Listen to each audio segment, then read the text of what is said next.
already? Sure, sis. I just finished the letter to Aunt Helen and Uncle Ross. Oh, and I want to write to cousins Jimmy and Alice and thank them, too. I don't know how you do it, Wally. You make it seem so easy. Here, I brought down some old letters to try to find some help there, but it just didn't do any good. Why not? You read me some of those letters. I think they were pretty sharp. But there's a difference between reading letters and writing them. Walter, how do you write such good social letters? Well, Nora, it's a talent. Some people have it and some don't. That's not true, Walter Barlow. And you're going to sit down right now and tell me the secret. Well, all right. Let's look at this stack.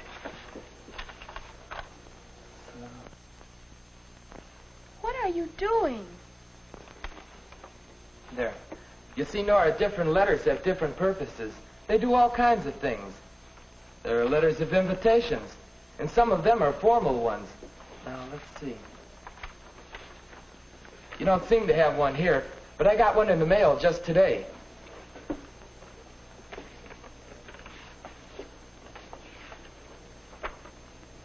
See?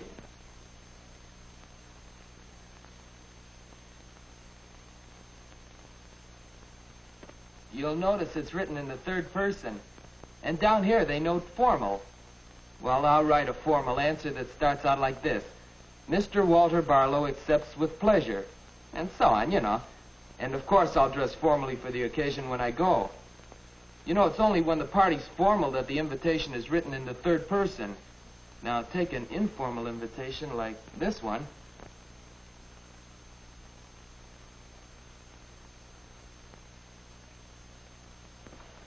You don't have to write an answer to this kind of invitation. Chances are you phone to accept this one. Well, that's one general purpose of some social letters. Giving invitations, accepting invitations, sending regrets that you can't be present. Now, here's a group of letters with another purpose. These are letters of thanks. Now, tell me, Nora, which of these did you really enjoy the most? Here, this one from Alice made me feel good. I could tell just by reading it that she really liked the present I sent her. Here, listen to this. Thanks a million for sending me the delightful book for my birthday. How did you know I've been trying to borrow that very book for weeks? This is a thank you letter for a gift. The one I want to write is a thank you letter for a visit. Right, but these are both thank you letters. Now, these letters have still another purpose. They're friendly letters. Letters that give news or keep up a friendship. Now, let's see. I was shopping yesterday, and I picked out the smartest blouse. But then, gee, you know, as you read that, you could just hear Margaret's voice, just as if she were telling you. Let's see. Oh, I was shopping yesterday. And I picked out the smartest blouse. But then something terrible happened. I couldn't find my change purse. I was so embarrassed and frightened, too. Well, I had left it at home. Oh, what an experience. No blouse. Now, that's a pretty good example of the sort of thing that makes a letter a lot of fun. And then there's another type of social letter. It's the letter of sympathy. We don't have one here, but I got a lot of them when I had pneumonia. They were all informal and very friendly, and they certainly made me feel better. There, you see? Well, I see that there are different letters for different purposes, and I think I know the purpose of mine. It's a thank you letter for a visit. Mm-hmm. But, well, that's what I tried to write, but it's not very good.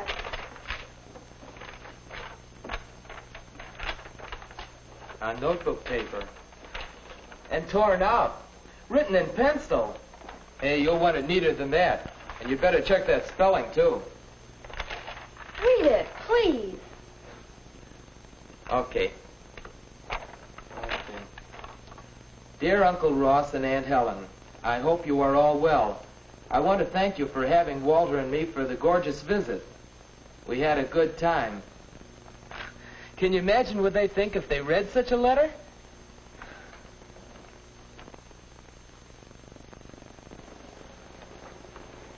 Ross, I do hope Nora really enjoyed her visit here. Oh, I hope so.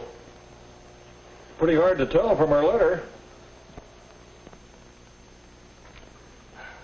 I told you it was an awful letter. Well, what do you want Aunt Helen and Uncle Ross to think? I mean, how do you want them to feel after they read your letter? Well, I want them to feel pleased. After all, that's the whole purpose in writing the letter, to make them glad that they invited me. Why don't you try again now? All right. May I borrow some of your white paper? Mm-hmm. And I'm going to use pen and ink.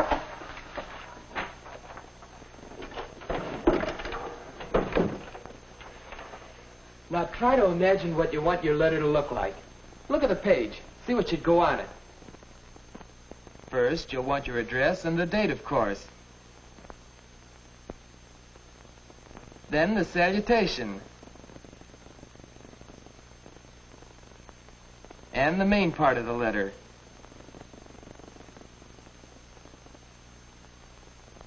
And finally, the complimentary close and your signature.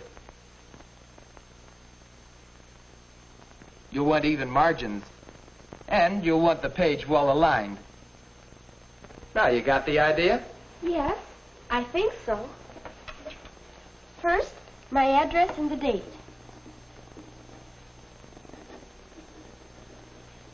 And then the salutation, Dear Aunt Helen and Uncle Ross. Mm-hmm. How's that going to be? Seems like a good start. Now, what are you going to say? Well, I want to say thank you. And I want to say it in a way that will please Aunt Helen and Uncle Ross. Mm-hmm. What would you say if you were there, in person? Now, let's see. I guess I'd say, it was simply grand of you, Aunt Helen, to have me for a visit. I always have the most marvelous time at your house. Well, that doesn't sound much like a letter. Maybe it's not supposed to. Maybe it should sound like you. Well, shall I write that much? Why not? I'll use scratch paper until I'm sure just what I'm going to say. Hey, how about mentioning something that happened to us while we were there? The time they let us ride the horses. Wasn't it fun? But, well, how will I say it? You did so many nice things for us. Oh, my. I'll never forget riding the horses. My, it was exciting and so much fun. Why, this is going to be easy. I'll have a letter done in no time. And I'll start on the letter to Jimmy and Alice.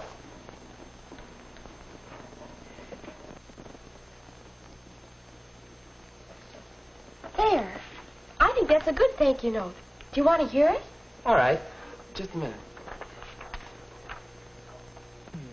The page certainly looks neat. Hey, that's good. And while you read it, why don't you try to imagine how Aunt Helen and Uncle Ross will react to the letter? All right. Dear Aunt Helen and Uncle Ross, thank you so much for letting me visit you. I always have a wonderful time at your house, and so does Walter. You did so many lovely things for us. I'll never forget riding the horses. My, it was exciting and so much fun. But most of all, I think I enjoyed just being at your house and being your guest. So I do mean it when I say thank you. Affectionately, Nora. You know, Nora, that's not bad at all. With a little practice, you'll be a wizard writing letters. Thanks, Walter. You know, writing letters is just a talent. Some people are born with it, some aren't. I'm glad you appreciated my help. Seriously, though, you're writing a letter to Jimmy and Alice. Can't it be from both of us? Gee, Well, there are lots of things I'd like to say to them. I'd like to tell them about our visit, and I'd like to give them some news, too. Well, all right. We might as well write it together. Here, you can write some now. Oh, good. You know, I think writing letters is going to be a lot of fun.